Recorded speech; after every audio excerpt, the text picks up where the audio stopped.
आप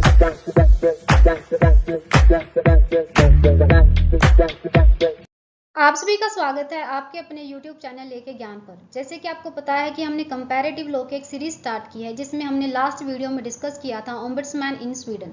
आज हम करने वाले हैं डिस्कस ओम्बड्समैन इन यूके। तो आज के अपने टॉपिक को स्टार्ट करते हैं। अगर आप चैनल पर नए हैं तो चैनल को सब्सक्राइब कर लें ताकि आपको सारे अपडेट टाइम टू टाइम मिलते रहें।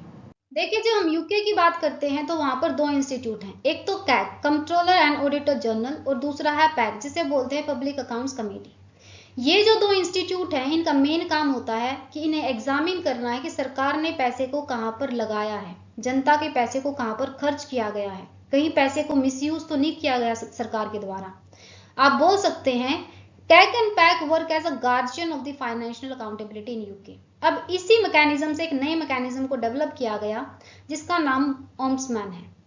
देखिए, Ombudsman is a newer mechanism focused on citizens' complaints of maladministration like the bias, delay, neglect, incompetence. While it is unique and valuable in protecting individuals from unfair treatment, it is seen as a supplementary safeguard rather than a core institute like a CAG and PAC.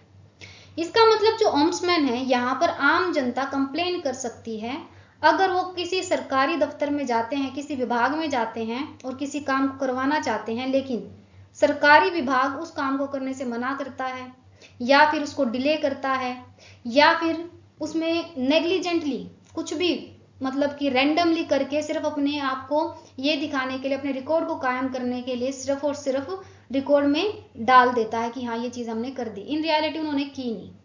तो इन सब चीजों को resolve करने के लिए system को introduce किया गया जिसे बोलते हैं ओम्बड्समैन। देखिए, जो ब्रिटेन है इसके अंदर अभी हमने पढ़ा एक कैग और एक पैक है।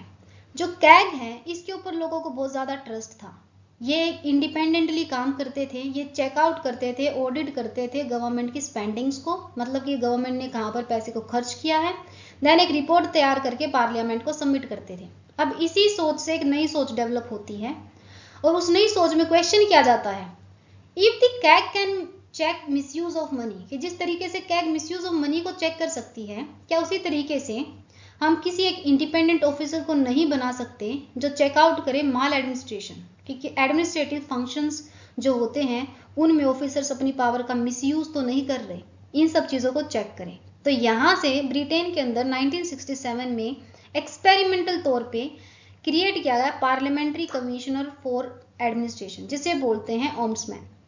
अब इनका फंक्शनिंग ये था कि इन्हें चेकआउट करना है कि लोगों के साथ अगर कुछ गलत होता है, गवर्नमेंट ऑफिसर्स के द्वारा कुछ गलत किया जाता है या काम में डिले की जाती है या फिर उनको अनफेयरली ट्रीट किया जाता है, तो उन सब चीजों को चेक करना होगा। अब देखिए, the aim was to give citizens an independent remedy against bias, delay, incompetence और unfair treatment by the government officials. आपको ये याद होना चाहिए कि by the parliamentary commissioner act 1967 के according the parliamentary commissioner for administration को सेटअप किया गया था। इसका मेन पर्पस था इन्वेस्टिगेट करना है maladministration of the government departments and the public bodies. Maladministration में क्या क्या चीजें इंक्लूडेड थी? Bias, neglect, delay, incompetence and arbitrariness etcetera etcetera. देखिए, जब भी कोई नई चीज डेवलप होती है तो उस डेवलपमेंट के पीछे एक प्रोसीजर होता है, एक टाइम पीरियड लगा होता है। उस टाइम पीरियड में बहुत सारे लोग अपना सजेशंस देते हैं, देन धीरे धीरे एक नया आइडिया डेवलप होता है। तो इसी टाइम पीरियड में जब ये ओम्बड्समैन सिस्टम डेवलप होता है यूके के अंदर 1957 में प्रोफेसर एफ.एच. लोसम इन्होंने एक memorandum in public law publish कराया जिसमें इन्होंने कुछ सजेशंस दिए थे। अब देखिए, ओम्बड्समैन को क्रिएट किया गया 1967 में और ये सजेशंस दिए गए थे 1957 में।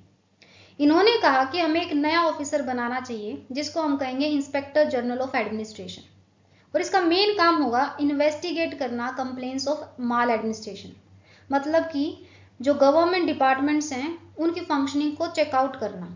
अगर कोई कंप्लेन उनके अगेंस्ट आती है तो उसके ऊपर इन्वेस्टिगेट करना।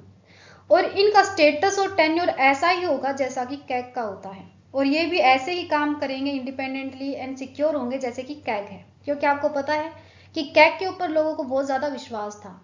तो इन्होंने सुजेस्ट किया कि जिस तरीके से कैग फंक्शन करती है उसी तरीके से ये जो नया इंस्पेक्टर जनरल ऑफ एडमिनिस्ट्रेशन बनाया जाएगा ये भी ऐसे ही काम करेगा। He should report to the Select Committee of the House of Commons just as CAC and report to the Public Accounts Committee PAC. देखिए यूके के अंदर ओम्बड्समैन को अलग तरीके से अपॉइंटेड किया जाता है, जैसे कि local government and social care ombudsman, then financial ombudsman service, legal ombudsman, housing ombudsman, prisoners and probation ombudsman, the pensions ombudsman, parliamentary ombudsman in devolved administration. इसमें हमारे पास 3 फॉर्म है, एक तो Scottish public service ombudsman, then आता है public service ombudsman for Wales, particularly only for Wales, and then the Northern Ireland Ombudsman, and it is also called as the NI Public Service Ombudsman. अगर आपका कोई question है तो आप comment box में पूछ सकते हैं। अब मिलेंगे नेक्स्ट वीडियो में। अगर आपको वीडियो अच्छा लगा हो तो चैनल को सब्सक्राइब करें, वीडियो को लाइक और शेयर करें।